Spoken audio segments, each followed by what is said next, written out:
What's up, guys? Welcome back to another video. Today we're going to be building the LEGO Amazing Spider-Man art set. So this was one of the new August 1st drops. Relatively big. I mean, it's supposed to be nearly 3,000 pieces, and this one caught my eye as soon as they announced it. I knew I had to get it. So we're going to go ahead and get that one built today. We'll do that one, and then for the upcoming week, we're probably going to do the Boba Fett helmet and the Batman cowl and the chest set. So those will probably be the ones that we get done this week. I'm going to try to get back to posting on a regular schedule. Just had some stuff going on, so I haven't posted in a week, but I appreciate you guys for staying around. But anyway, let's go ahead and get this one built. If you guys haven't already, please make sure that you subscribe to the channel. It helps me out a lot. Hit that like button, same thing, helps me out. And then obviously, if you guys want to comment, I love talking to you guys in the comment section. So let's get this one built and let's have a fun time.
And here we have our finished build. I'm super impressed with this build. It's three-dimensional, just so you guys can take a look at that. The hands are posable. I have mine grasping because I thought that was pretty cool. Another cool little fact, these are all little spiders that have LEGO indents where you can connect them onto the pieces. So they're all throughout. Then we have our amazing Spider-Man printed on, no sticker. This is all printed on. Everything here is printed on. There's nothing sticker-wise on here. So I'm very happy about that. I'm not super fond of the stickers, so that's great. And then we've got our intertwining webs. So we've got the really like thin, flimsy Lego piece rope that goes for the thicker one. Gives it a little bit of a braided look. It's pretty cool. Overall, I'm super impressed with this build. Here's the back of it. You see the spider logo. Again, it's really cool that it's three-dimensional. You can also tilt the head. So however you have it hung. On the back there are those standard LEGO picture frame holders. So you'll probably need to make sure that you're in a stud because this is heavy. This is really heavy. So if you're going to hang it on the wall, you probably need to make sure you're in a stud. Otherwise, I assume it will rip it out of the wall. But overall, I mean, if I had to give this one a rating, I'm going to give this one. It's probably going to be my first 10 out of 10.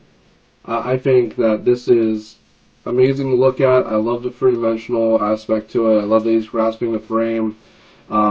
This little spiders details are cool all throughout. The braiding and the webbing is awesome. The fact that, I mean, it's opposable. You can move everything. You can open the hands, put them however you want. Overall, this is an amazing piece of art. And it's going to look great on my wall. Very excited to hang this one up. And I mean, even the little background. I mean, yeah, these are all individual little circle Lego pieces in here. That might have been a little tedious, but I mean, it goes by really fast. Just the way it's laid out is nice. I know sometimes when they do the same stuff over and over, it's like it's inconvenient. Like I remember the LEGO Star Wars one for Dagobah, that one was just 1,000 little green pieces over and over, and it was really boring. But this one lays it out in a way that's fun to do because it's not just the same piece. There's different shades, different sizes of the circles. It makes it so it's still fun to do. But overall, I mean, yeah, this is probably my favorite Lego piece that I own. And I own quite a few really cool ones. But this is probably my favorite. It's way cooler looking in person than it looks in the box. I will say that. So if you're out at a store and you see the box for it, this is what it looks like in person. It is way better in person. I mean, just look at that. Look how cool that is. So just super happy on this one. So let me know what you guys think about this in the comments section. Go ahead and say, do you guys love this one? Do you think it deserves a 10 out of 10 I'm giving it? What are your thoughts? Let me know. Like the video, that helps me out, and make sure you subscribe for more content. We post about LEGO all the time on here. Sometimes I post about video games. We're starting to try out some video game stuff. So keep an eye out for that, but just make sure you subscribe and join us on this channel, and let's all have a great time, interact with each other. And let's keep building more LEGO. I'll see you guys on the next build.